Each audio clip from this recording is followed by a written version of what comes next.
Bom, gente, estamos voltando aí com esse bloco 2 do tema do conteúdo direito material, direito do trabalho material, direito material do trabalho, direito individual do trabalho, é, no tema salário e remuneração. Agora, nesse segundo módulo aí, nesse segundo bloco, nós vamos tratar da classificação da remuneração. Quanto à forma, olha, quanto à forma não é complexo, e também quanto à composição. Essa quanto à composição é um pouquinho enjoada, mas vamos lá. Quanto à forma, a forma de aferição do salário, ele é por tempo, por produção, né, que é o resultado obtido, e por tarefa realizada. Por tempo, previsto lá no artigo 4º da CLT, é aquele pago em função do tempo segundo o qual o empregado fica à disposição do empregador. Aqui é contrariado, né? Aqui o que contraria muito é o trabalho intermitente. O trabalho intermitente, o empregado só recebe quando ele efetivamente está trabalhando. Mas um empregado, por exemplo, mensalista, um empregado semanalista, ou um empregado que ganha de qualquer modalidade, mas que ele ganha por tempo, mensalista, quinzenal, mensal, semanal, ele vai ter aquele valor fixo, ou por comissão, não importa, pago por essa fração de tempo. Né? O tempo que ele trabalhar, ele vai receber. Não se considera produção ou resultado. Aqui fixa por dia, hora, semana ou quinzena, tá? Então vamos só lembrar aqui, é aquele pago em função do tempo no qual o trabalho foi prestado ou o empregado permaneceu à disposição.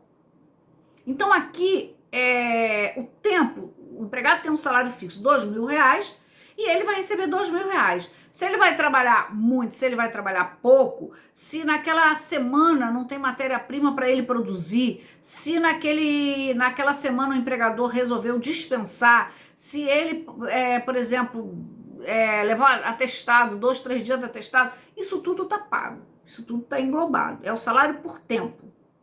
Tempo, seja à disposição do empregador, seja ele efetivamente ativo. Aqui eu ressalto, volto a dizer, né? Porque eu acho que o início ficou um pouquinho confuso, volto a dizer aí que a 13467, ela trouxe alteração, ela incluiu o contrato de trabalho intermitente, que é aquele, nós já explicamos num dos vídeos anteriores aí, que é quando o empregado só recebe pelo tempo que ele trabalha, seja a hora que ele trabalha, seja dia que ele trabalha e quando ele é chamado pelo empregador. E a despeito disso, ele continua sendo empregado. E aí a gente tem esse salário por tempo, o salário a tempo parcial, que é aquele do artigo 58A, que o empregado pode trabalhar até 30 horas. E ele vai trabalhar, vai receber proporcional às 30 horas trabalhadas. Salário por produção ou resultado. Aqui está previsto também lá no artigo 483, está previsto no artigo 78, visa um resultado. O salário dele vai depender da produção dele, que tem aí um caráter pessoal. É calculado com base no número de unidades produzidas. Não se leva em consideração o tempo, mas sim o próprio serviço. Veja bem, gente, nós não estamos falando aqui que ele vai trabalhar 10, 14 horas. Isso aí vai estar no campo da aula sobre jornada de trabalho. Claro que mesmo que ele trabalhe, que ele tenha um salário por comissão, por produtividade, por unidade de obra, ele está sujeito àqueles patamares mínimos de horário de trabalho, horário diário, horário mensal, por óbvio. O que nós estamos dizendo aqui é o seguinte: é a classificação da remuneração quanto à forma dele, forma de aferição desse ganho, segundo o salário por tempo, o salário por produção. Então ele vai visar aí, o cálculo dele é com base na produtividade dele. Não se leva em consideração o tempo, mas sim o próprio serviço, que é um critério muito pessoal. qual é o desempenho, qual é a capacidade laborativa, qual é a expertise dele para ser mais ou menos produtivo, né? Então, quanto você ganha? Não sei, vai depender do quanto eu consegui produzir esse mês. Ah, mas nós estamos na pandemia, eu continuo ganhando por comissão. A loja está aberta, está sendo possível funcionar, mas num horário reduzido, as pessoas não estão saindo na rua, então o meu salário, o meu ganho reduziu muito. O meu salário, que eu ganho por produtividade, ele reduziu muito. Ah, mas se eu não atingir R$ 500, não, aí o empregador é obrigado, volta a dizer, e aqui é muito importante, que cabe muito bem aqui, o empregador precisa manter esse mínimo legal, ou salário mínimo legal, ou piso da categoria, ou piso do Estado, tá? Tem que manter. Ah, mas o empregado nessa pandemia está perdendo. Quem não está? Empregado, profissional liberal, alguns tipos de empresários, né? Nem todos, mas uma grande maioria, sem dúvida nenhuma, principalmente o setor de restaurantes, bares, turismo, como nós já falamos aqui. Bom, e aí, salário por tarefa realizada em determinado tempo. Aqui é um pouco diferente, é muito raro. Dificilmente uma empresa ela vai dizer o seguinte: fulano, você vai ganhar pelo número de peças, vamos supor, uma confecção que você produzir, tá? Mas vou te dar hoje 20 peças. Quando você terminar de produzir, você pode ir embora. Porque você tem 20 peças para produzir nas suas 8 horas de trabalho. Então, se você conseguir produzir 20 peças, ótimo, você vai ganhar X. E quando você acabar, se você for muito rápido, você pode ir embora. Ah, mas eu sou mais rápido, eu termino em 7 horas. E João é mais lento, ele não consegue terminar nem 8 horas, mas em compensação ele é bem perfeito. Ok, João vai ganhar menos, mas vai trabalhar até 8 horas, que é o limite aí dado pela empresa, né? Pelo número geral só um minutinho que eu preciso ligar aqui minha bateria. Um minutinho, gente. Isso acontece, né? Ao vivo e a cores, acontece. E aí tem essa questão, ele vai produzir, vai ganhar e vai embora. É mais raro, porque normalmente quando o empregado ele consegue produzir 20 peças em 6 horas de trabalho, ele vai querer produzir mais 2, ou a empresa vai dizer, olha, você vai produzir 20 e se você produzir 20, você vai ganhar pelas 20, mas aí nós vamos fechar em 8 horas. O nome disso é tarefa realizada em tempo determinado.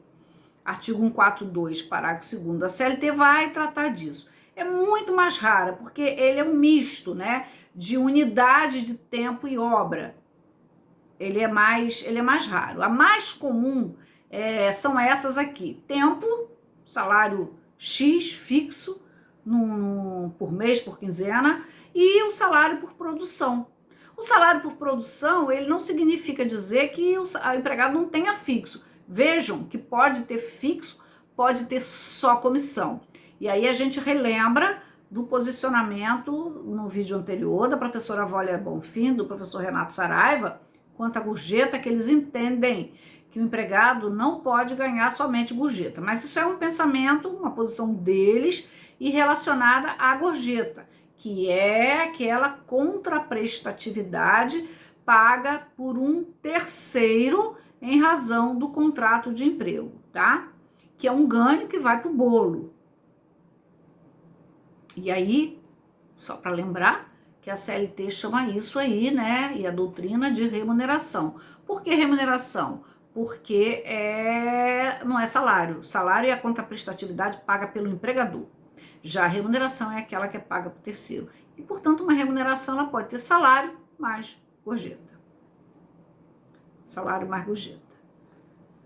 Bom, aqui a gente começa a complicar, né? A gente começa a complicar com essa classificação da remuneração quanto à composição. Vamos pensar aqui, seria muito bom se eu tivesse me utilizado de um PowerPoint. Vamos pensar aqui numa pizza, né? Uma pizza redonda. Tem pizza quadrada, mas vamos pensar aqui numa pizza redonda. A pizza, ela é de... Vamos fracionar essa pizza e dividir em vários pedaços. E vamos imaginar, né, assim, em linhas gerais, que o empregado, que essa pizza represente o salário do empregado. E que uma parte vai ser paga em dinheiro, pecúnia, seja cheque, seja depósito em conta, que é o que vamos ver agora, seja débito em conta, transferência, dinheiro, não importa. E uma outra parte em bens e utilidades. Essa parte de bens e utilidades a gente vai subdividir em moradia, combustível, escola de filho. Nossa, professora, mas isso é salário? Pode ser. Pode ser salário. E pode ser apenas uma composição que não seja considerado natureza jurídica salarial. Vale transporte, alimentação, pode não ter natureza jurídica salarial. São ganhos. Aliás, o vale transporte não tem mesmo. Bom, então, é essa em linhas gerais o que a gente vai falar quanto à composição. Salário em dinheiro. Salário em dinheiro é mais simples de entender, mais simples de explicar. Primeiro, ele pode ser conta salário. Existe uma portaria do Ministério do Trabalho e Emprego, 3.281/84. Tem os artigos 463 da CLT, vocês podem procurar aí, 465, que vai falar, deixa eu me ajeitar aqui, né? Que vai falar de moeda corrente. Que o salário tem que ser pago em moeda corrente do país, em dia útil, local e horário de trabalho. Bom, mas se eu tenho um empregado que eu contratei aqui, a empresa é uma empresa estrangeira, dolarizada, e eu quero pagar ele em dólar. Ok, pode-se firmar o contrato em dólar, sem problema nenhum, desde que no dia de pagar faça o câmbio. Vamos combinar, né, gente, que o dólar do jeito que tá alto, quem firmou aí, por exemplo, nessas plataformas de petróleo aí, nessas terceirizadas, quem firmou aí um contrato dolarizado e agora tem que manter o dólar. Hein? Bom, se ele tratou aí 10 mil dólares por mês, quando o dólar tava, o dólar já tava 3,5, mas agora tá 5 e tal, né? Tá oscilando.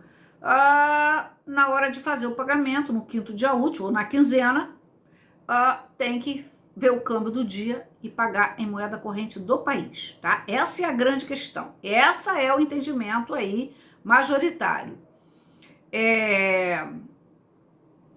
Bom, tem uma questão aí que é proibido o chamado truck system. Isso já está no artigo 462, parágrafo 2º da CLT. O que é o truck system? É o sistema de troca. Antigamente tinha algumas empresas, sobretudo rurais, tinham um armazém. Isso a gente ainda tem lá quando se fala em trabalho escravo, trabalho análogo a escravo, tem muito ainda lá no interior do norte e nordeste do país. O que quer dizer isso? Quer dizer, minha gente, que muito desses empregados, eles vão ter o salário dele todo absorvido por compras. Não, você não vai receber nada de dinheiro, você vai trocar em mercadoria.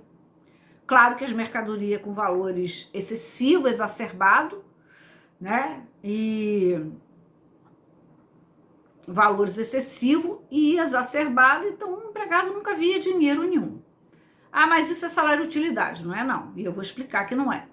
Outra coisa, quando o empregador paga em cheque, ok, vai pagar em cheque? O cheque não pode ser um cheque para trocar depois. Mas eu estou pagando dentro do dia, dentro do quinto dia útil.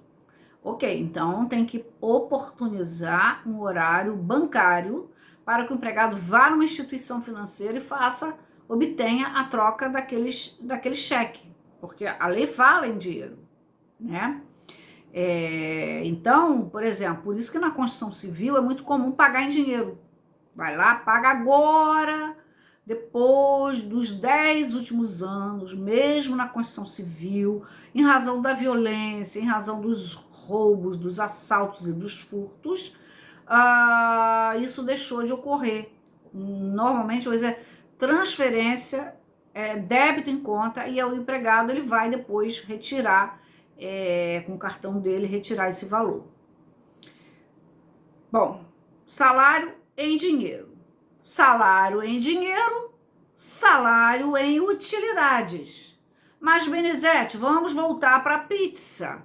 O que é salário em dinheiro, o que é salário em utilidade? Vamos voltar para a nossa pizza e vamos dividir essa pizza ao meio, tá? Vou partir de exemplos, lembrando que isso está no artigo 458 da CLT e seus parágrafos, artigo 82 também, e diversas súmulas. Vamos usar a memória de uma pizza. Alguém tá com fome aí? Eu tô gravando esse vídeo à noite, né? Então nós estamos com fome. E uma pizza não é nada mal. Escolha a sua. Eu vou escolher a minha, vou escolher uma pizza de sei lá, alho poró, pode ser? Pizza de alho poró com tomate seco, boa pedida, né?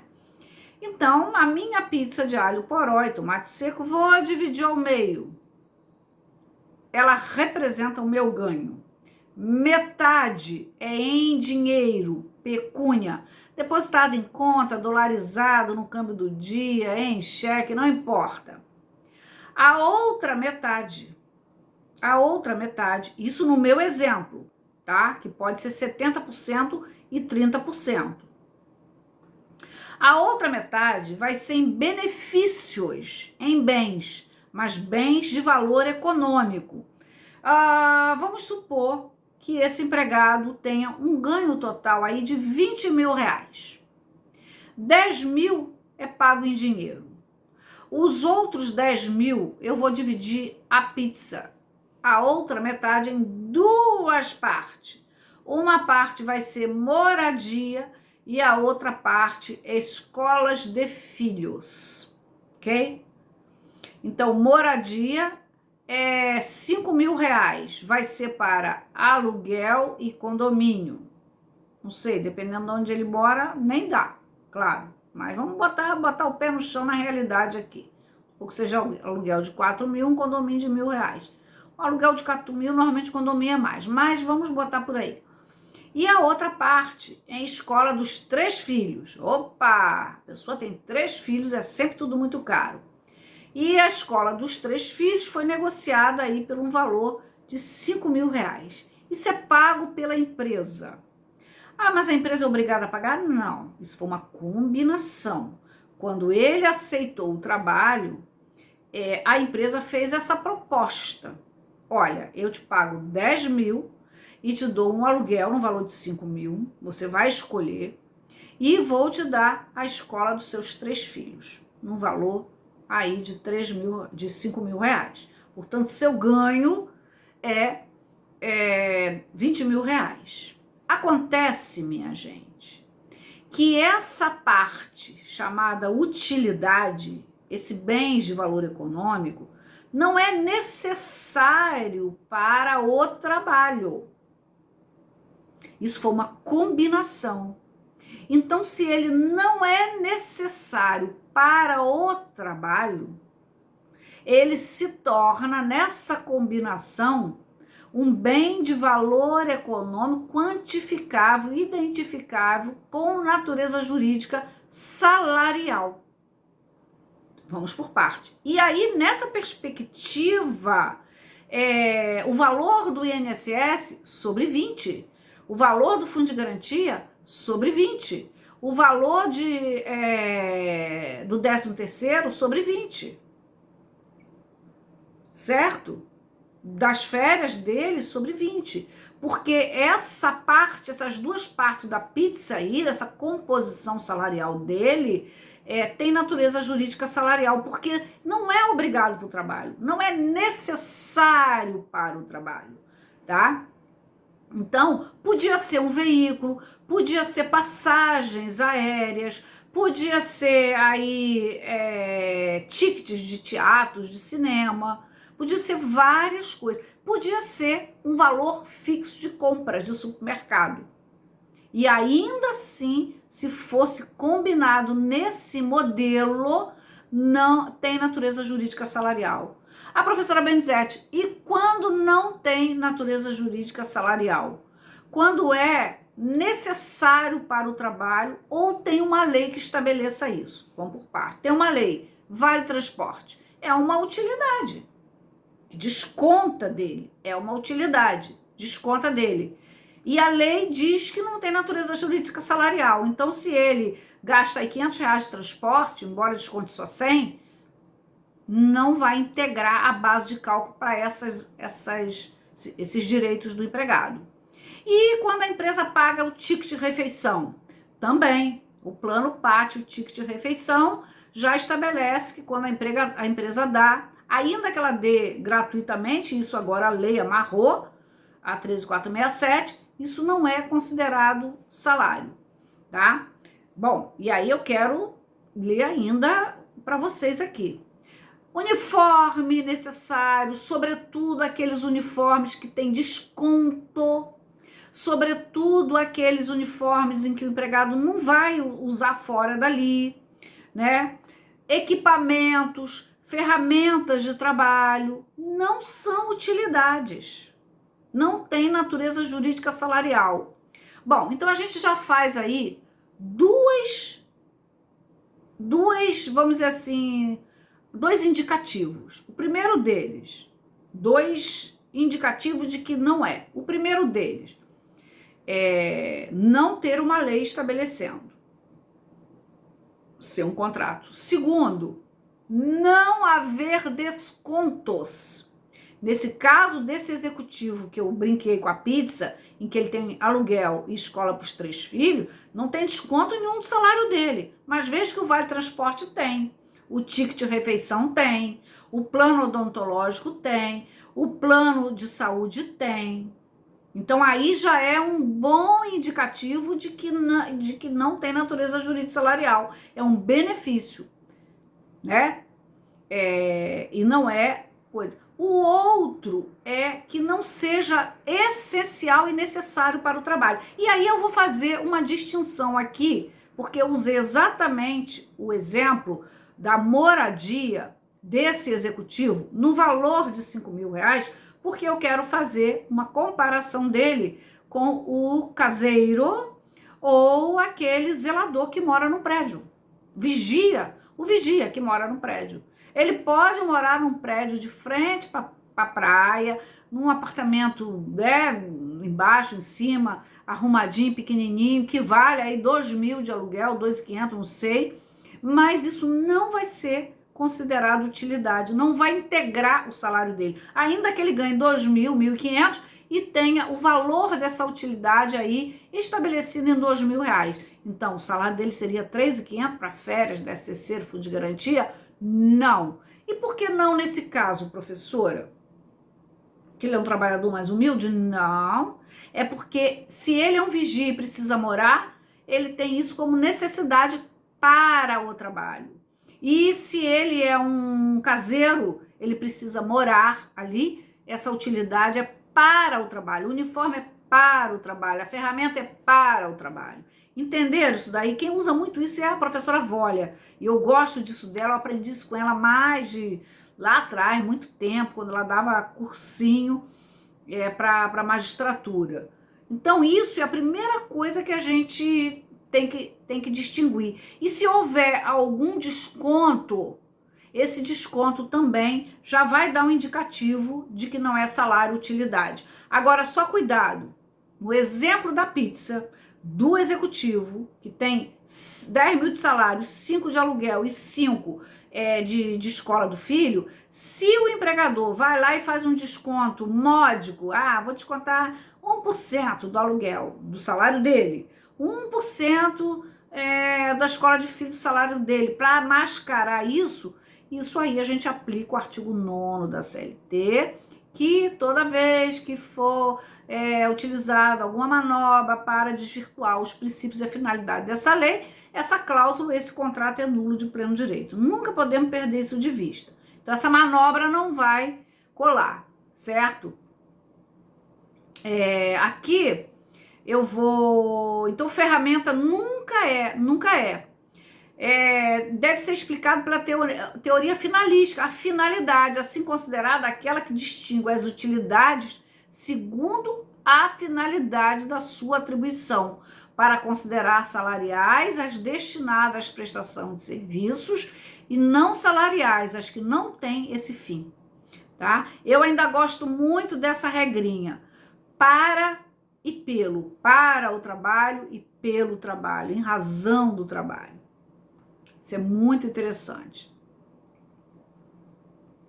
Nunca será aquela cuja finalidade nunca é uma palavra que não existe no direito. Não o será aquela cuja finalidade não é remunerar o trabalho, mas permitir que seja desenvolvido, o que ocorre quando estiver nitidamente que se trata de um instrumento para a execução dos serviços, como se fosse uma ferramenta de trabalho. A casa do caseiro é como se fosse uma ferramenta do trabalho, né? Então ele pode ganhar os R$3.500 aí nesse conjunto da obra aí, mas somente R$1.500 tem natureza jurídica salarial, tá?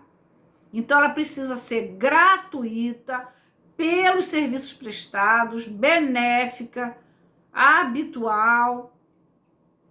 Aqui a gente vai rapidamente ler o artigo 458, que ele trouxe da CLT, trouxe algumas alterações.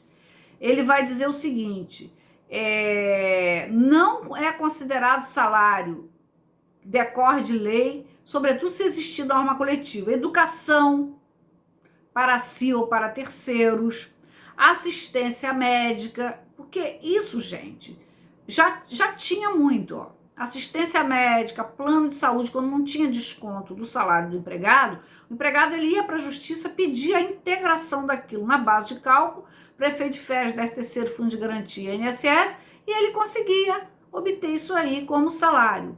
Mas depois a súmula veio caminhando nesse sentido de que não é, e por fim a lei 13.467 veio e estabeleceu. Despesas com medicamento, óculos, aparelhos ortopédicos, prótese, órtese, despesa médicos hospitalares e outras não é considerado salário aí, ou seja, não integra a base de cálculo ainda que a empresa pague. Outra coisa interessante, nunca vai poder ser também cigarro, né, gente? Cigarro quando ele é fornecido. Mas a empresa fornece cigarro e trabalhador que trabalha aí numa Souza Cruz da vida, né?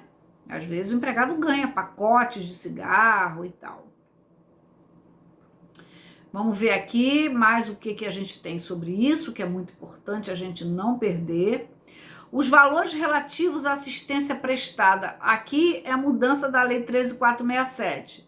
Os valores relativos à assistência prestada por serviço médico ou odontológico, próprio ou não, inclusive o reembolso de despesa com medicamento, com óculos, com aparelhos ortopédicos, prótese, órtese, despesa médico, outras similares, mesmo quando concedido em diferentes modalidades de planos ou coberturas, não integram o salário do empregado para qualquer efeito. Esse é o ponto-chave. Não integra o salário do empregado para qualquer efeito, nem o salário de contribuição para os efeitos da lei da Previdência. Qual é o ponto-chave de salário-utilidade, também chamado de salário in natura? O ponto-chave é exatamente o que benefícios quais as benesses, quais as utilidades que são fornecidas pelo empregador e que vão formar a base de cálculo do salário do empregado, como essa pizza aí, desse exemplo que a gente deu, e aquilo que é, e aquelas utilidades que são fornecidas como um conjunto de percepções. Porque se vocês pensarem bem, às vezes o empregado diz assim, aquele emprego, o salário não é alto, mas tem muitos benefícios. Tem plano de saúde com desconto baixo, tem ticket refeição, tem vale alimentação, que são coisas diferentes, que é para comprar no supermercado, tem um auxílio creche, isso é muito próprio, às vezes, bancária, é muito próprio também da Petrobras, essas empresas maiores, né? Então, o empregado, às vezes, o salário básico é baixo, mas essas utilidades todas ele não vai tirar do bolso, ou ele vai ter um desconto baixo. Então, por exemplo, se ele fosse gastar na rua para se alimentar, sei lá, R$ 50 por dia, 2 vezes 5, 10, sei lá, R$ 1.000, não gasta, mas que fosse aí R$ 800, e a empresa dá o ticket de refeição e desconta modicamente aí 10% do salário dele. Se ele tem um salário de 4.000, vai descontar R$ 400. Porque esses descontos, eles têm que existir para não se configurar utilidade. Esse é um dos diagnósticos. Mas também não pode ser pífio, não pode ser simbólico, porque apresenta aí uma fraude. E também não pode ser abusivo, né? Porque senão para o empregado não vale a pena. Às vezes o empregado que ganha um salário muito alto, não vale a pena ele ter o valor do Vale Transporte para descontar 6,5% do salário dele. Porque se ele ganha 10 mil, 6,5% é R$ 650. Mas se ele não gasta nem isso de transporte, não vale a pena para ele. Vocês entenderam? Então, o ponto-chave desse aspecto aqui do salário utilidade, o ponto-chave aqui é a gente tentar traduzir o seguinte: para uma utilidade ser fornecida pelo empregador e tenha a natureza jurídica salarial, são necessários os seguintes requisitos. Primeiro, sua concessão de forma habitual, não pode ser esporádica, e esporadicamente o empregador pode dar um bem, um benefício, uma passagem aérea, né, um almoço, não, uma gorjeta, não, tem que ser habitual, pelo menos na metade do ano aí do período trabalhado, tem que ser gratuita, significa dizer para o empregador, gracioso para o empregado, não pode descontar nada do empregado, tem que ser fornecido pelos serviços prestados e não para que a atividade, a tarefa seja feita, como é uma ferramenta de trabalho, um carro para o vendedor. Ele precisa do carro, e ele precisa do carro e do combustível, senão ele não pode vender. Então esse combustível é salário? Não, porque não é pelo trabalho, é para que o trabalho seja desenvolvido e seja benéfica ao empregado. Quer dizer, não pode ser nocivo à sua saúde, como é o cigarro, né? E ainda, não pode ter lei em contrário. Então, acho que isso a gente resume, tá? Forma habitual, gratuita, pelo trabalho, sem lei que estabeleça, como é o Vale Transporte, e não pode ter, e tem que ser benéfica, e pelo trabalho. Entendeu, gente? Eu acho que aí a gente dá essa fechadinha nesse ponto mais difícil aí dessa aula, ok? Então vamos ficando por aí nesse segundo vídeo aula sobre salário e remuneração. Vamos lá, gente, agora é com vocês.